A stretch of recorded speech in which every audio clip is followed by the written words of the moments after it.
For Creamer Media's Polity, I'm Lumkile Nkomfe. Joining me today is author and scholar, Professor Nigel Gibson, here to discuss his book titled Frantz Fanon, Combat Breathing. Your book introduces readers to the remarkable life and work of the Afro-Caribbean psychiatrist and political philosopher, Frantz Fanon. What informed your decision to write this book, and why was the topic of breath so significant in this regard? This book was actually in the works around 2021. I was working on a project called Fanon Today, which is a collection of essays subtitled The Reason and Revolt of the Wretched of the Earth. And in 2020, I had the opportunity to be at a seminar on Fanon with the Shack Dweller movement, Abathlali Basman Jondolo. That's where the project began, because I presented quotes from Fanon's Wretched of the Earth and we discussed them around a table. And so when I got back to the US, I was organizing around that book, collecting essays from all over the world. And then in early 2021, one of the series editors for Black Lives, a new series at Polity Press, contacted me and asked me, would I do a book on Steve Biko?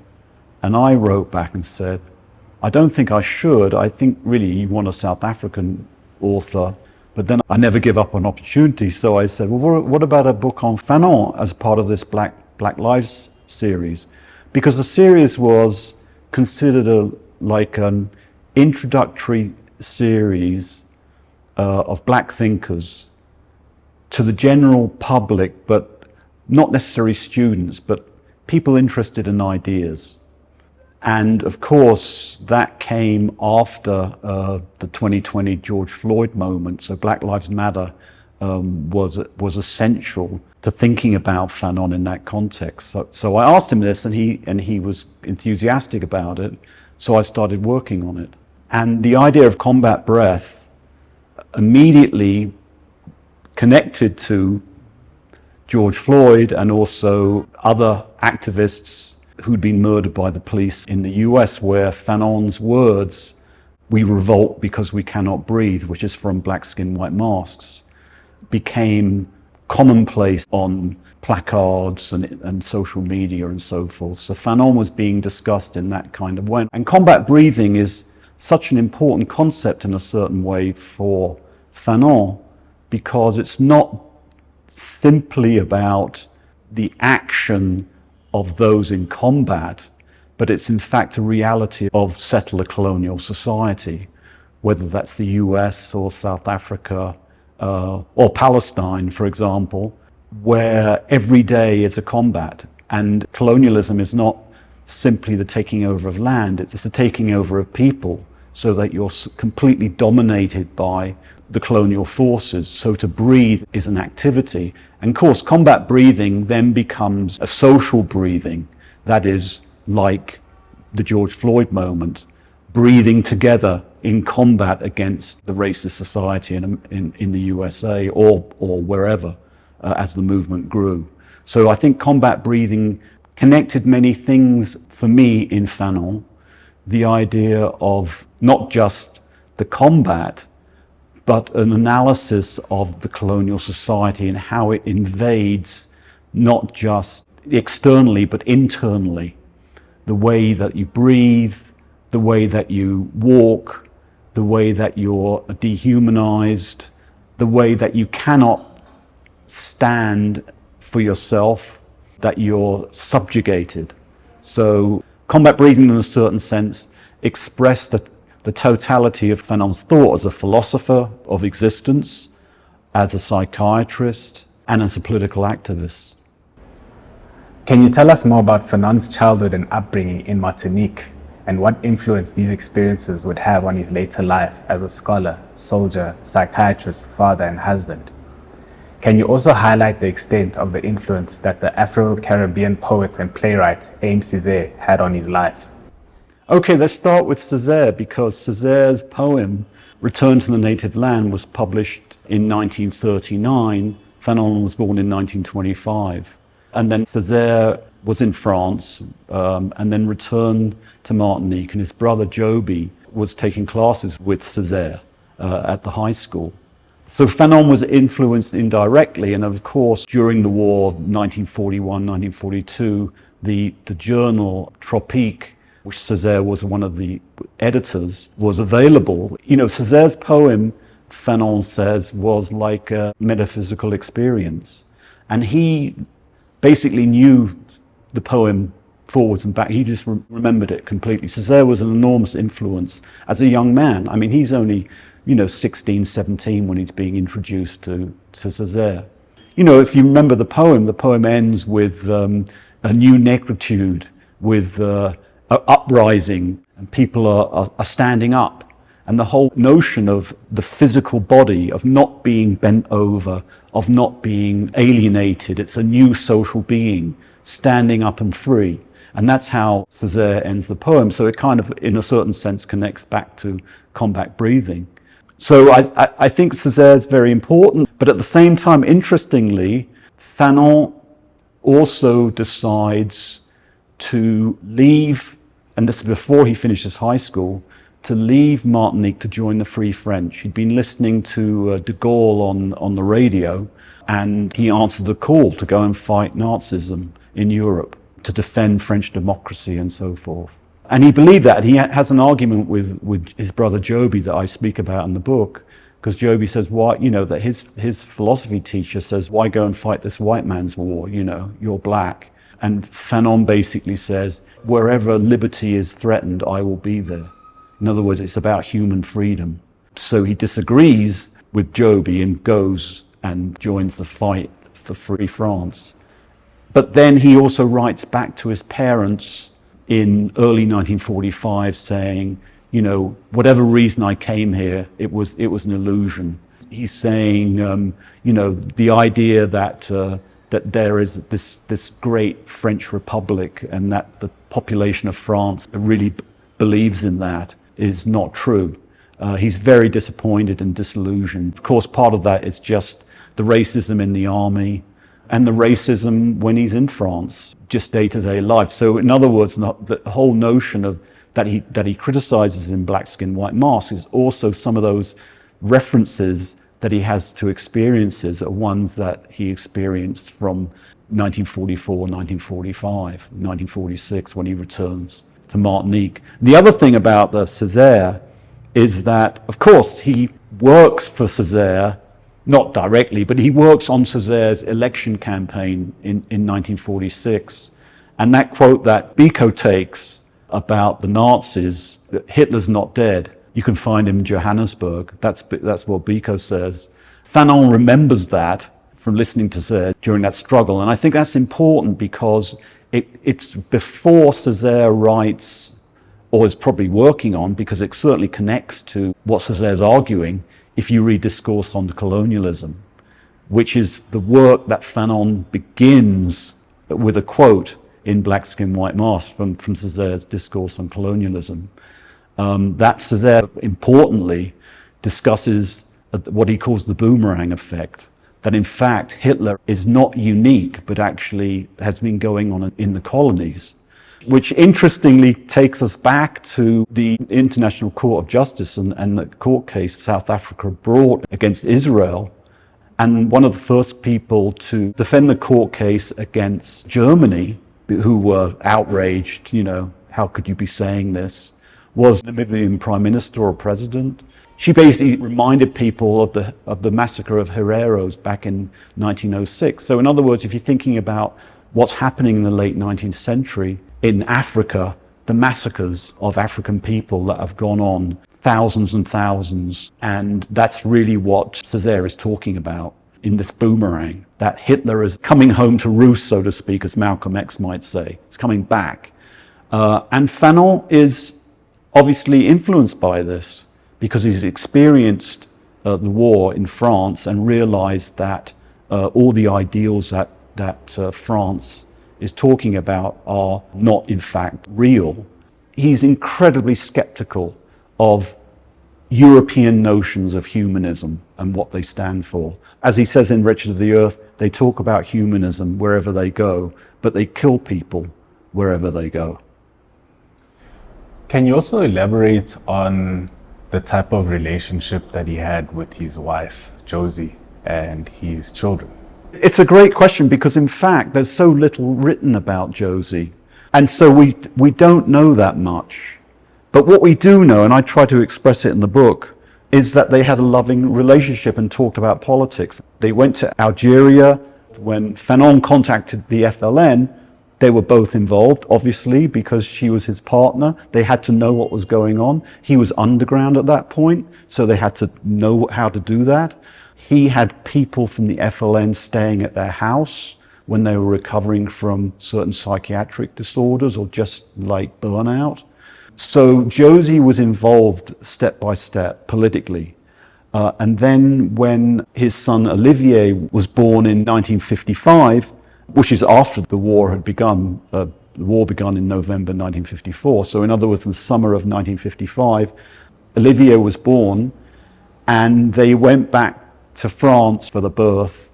But he wrote to his mother, telling his mother about Olivier, but said nothing about what was going on in Algiers or Algeria, and said, of course you hear things on the news, but it's fairly quiet here, although he's directly involved. So the security consciousness of Josie and Frantz Fanon in terms of the FLN was incredibly important in Algiers. And then when he went to Tunis, he got there in 57.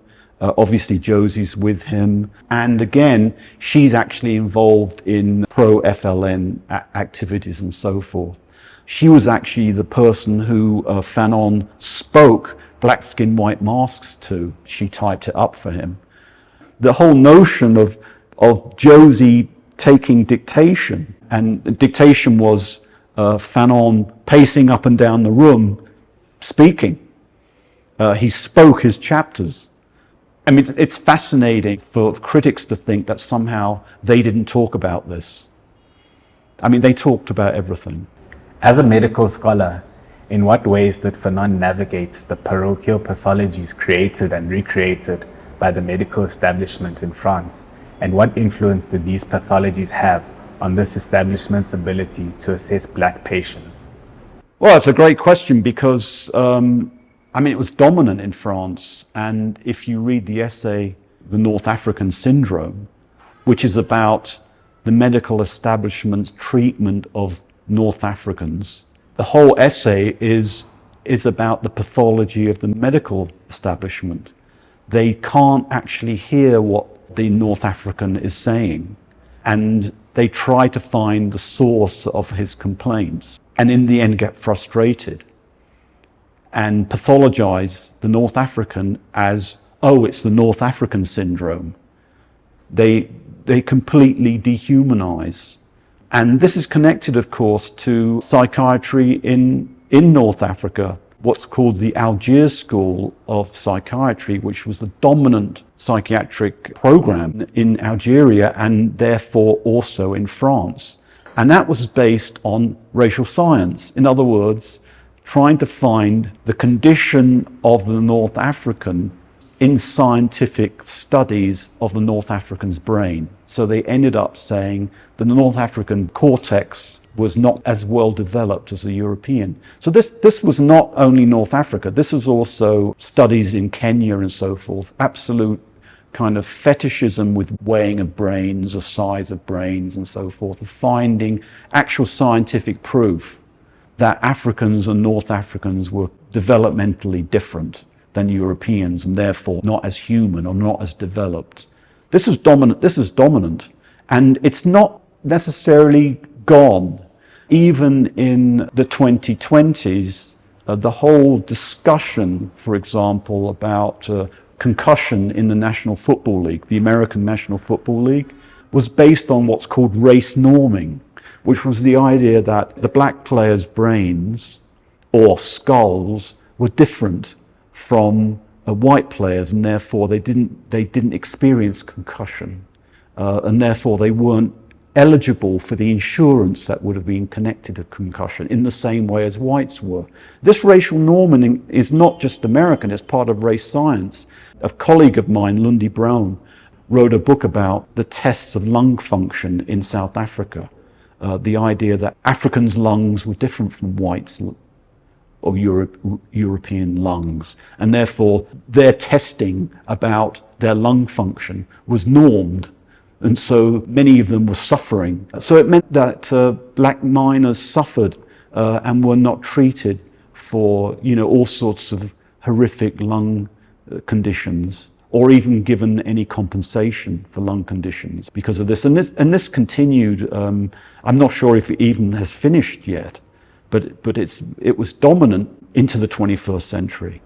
In what ways did Fanon's practicing as a psychiatrist inform his ability to understand the traumatic effects of colonialism in Africa and in Europe? And how did he describe the effects of the latter on the lived experiences of black people in his seminal works, which include Black Skin, White Masks, A Dying Colonialism, and The Wretched of the Earth? The fact that he becomes a psychiatrist after his experience in the war, it's not just, oh, I'm looking for a career and I'm going to think I'm interested in psychiatry. It had very much to do with his experiences, like his experiences of growing up in Martinique in a middle-class family, of not really believing they were black. In other words, certainly not like the Africans, that they were French, believing that, and being educated with a completely French curriculum in the high school, that Martinique being a mirror of France. In fact, it's still a département of France. If you look on the maps, there's France, the country, and then on the side you'll see the departments include certain islands. One of them's Martinique, still is. Then he goes to France and has different experiences. And he describes this in the first chapter of Black Skin, White Mask, talking about language, talking about how the Martinican wants to speak perfect French, to pass as a French person, to speak French like the white. If you're just talking on the phone, then who knows what color you are, but as soon as you're seen as a black man, something else happens. He describes this in the 5th chapter, probably the most popular chapter of Black Skin, White Mask, called The Lived Experience of the Black. And he describes being on a train, minding his own business, reading a book or something, and he hears this child, a small child, like maybe 4 years old, say, "Look, mama, un nègre." Nègre is that Césaire uses to talk about the N-word. And so Fanon, in that experience, is absolutely decentered. It's interesting because it's a story of movement. He's on the train, it's modernity, you're on a train, you're traveling and so forth, and then you're objectified by this small child. But there's a truth to it. The mother says, "Oh, take no notice of him, sir. We know you're just as good as we are." But it's a platitude, and it's a starting of, in a certain way, Fanon's analysis of the effects of racism, which he describes in that chapter. He describes the way in that chapter, the journey in that chapter of trying to figure out, like every time I walk into the room, all the whites say, "Oh, you're just as good as us, please come." But every time a black man or black person walks into the room, they're objectified. They're no longer an individual. They're no longer Frantz Fanon.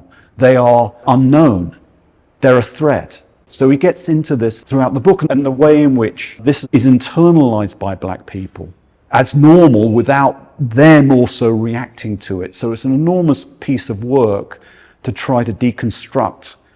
And so this informs him in terms of his activism, but it's not until he gets to North Africa, Algeria, that he becomes an active revolutionary. I mean, in other words, he was an intellectual revolutionary and certainly was an activist in France, but he then becomes committed to national liberation and sees it as a Pan-African movement, a movement across the continent. Can you explain the significance of mental illness throughout Fanon's body of work? What type of understanding would you want public audiences to garner from this experience, particularly in its presence within colonial and post-colonial societies? I mean, one thing that's happened over the last decade, I guess, is more of a focus on his psychiatric writings.